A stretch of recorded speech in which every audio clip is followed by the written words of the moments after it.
മോനെന്തേലും ബുദ്ധിമുട്ടുവല്ലോ ഉണ്ടോ? തൊലിക്കാൻ ഇത്തിരി ബുദ്ധിമുട്ടുണ്ട്. ആരോട് പപ്പ വേണ്ട പപ്പ. മിണ്ടരുത്, നടക്കണേ ഇങ്ങോട്ട്. മോനെ വളർത്തുമ്പോ മര്യാദക്ക് വളർത്തിക്കോണം. അതിനിത് മോനല്ലേ? എന്റെ മോളെ കാര്യമല്ല, തന്റെ മോന്റെ കാര്യം. പഴം വിഴുങ്ങി എന്തോടാ കേൾക്കുന്ന? സത്യമായിട്ട് ഞാൻ ഒന്നും ചെയ്തില്ല അച്ഛാ. ദാണ്ടെ പഴം പോലും തൊലിക്കറിയാതെ ചെറുക്കനെ പറ്റി വേണ്ടാനും പറയരുത്. യവനല്ല ഇവൻ. തൂക്കി ഇങ്ങ് വേടാ. എന്താ അച്ഛാ, ഏതാ ഈ സ്ത്രീയും പുരുഷനും? നിനക്കറിയത്തില്ലടാ അവളാ? ചേട്ടന്റെ മോള നല്ല രസമുണ്ട്. ഇവനെ നീ വിളിക്കുന്ന പേരെന്തുവായിരുന്നടി? ലുട്ടു. ഒരു ലുട്ടാപ്പി. ഈ ലുട്ടാപ്പി ഇന്നലെ എന്റെ വീട്ടിന്റെ മതില് ചാടി. രാത്രി പുറത്തിറങ്ങി പെടുക്കാൻ മടി കാരണം കട്ടിലിൽ പെടുക്കുന്നവനാണ് അവൻ. ഇന്നലെ കൂടെ നിന്റെ അണ്ടർവെയർ ഞാനാ കഴിവിയത്. അതെ. ഇവൻ പിന്നെ ഇടാത്തോണ്ട് കുഴപ്പമില്ല.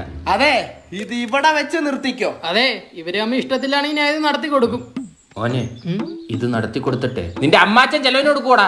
അച്ഛന് പെൻഷൻ ഉണ്ടല്ലോ. എന്തായത്? അന്തി ചുംബനം. ഇപ്പൊ ഞാൻ ഇവിടുന്ന് പോവാ. നടക്കണേ. അച്ഛാ, ഇവൾ എന്റെ പുറകെ നടന്ന് ഭയങ്കര ശല്യവാ. ഓ, അപ്പൊ രാത്രി ലുട്ടാപ്പി കുന്തത്തി പാഞ്ഞതൊക്കെ അത് ഞാൻ പറഞ്ഞ് മനസ്സിലാക്കാൻ പോയത് അച്ഛന് ഇതൊന്നും ഇഷ്ടമല്ലെന്ന്. രാത്രി അവളുടെ വീട്ടിൽ പോകുന്ന കുടുംബത്തിന് ചീത്ത പേരുണ്ടാക്കാനല്ലേ അച്ഛൻ? അവന് പ്രേമിക്കാൻ ഒരു പെണ്ണേലും ഉണ്ട്, നിനക്ക് അതേലും ഉണ്ടാടാ. എനിക്കിതിനോടൊന്നും താല്പര്യമില്ല. ഇതത് തന്നെ എന്തൊക്കെ കാണണമെന്തോ.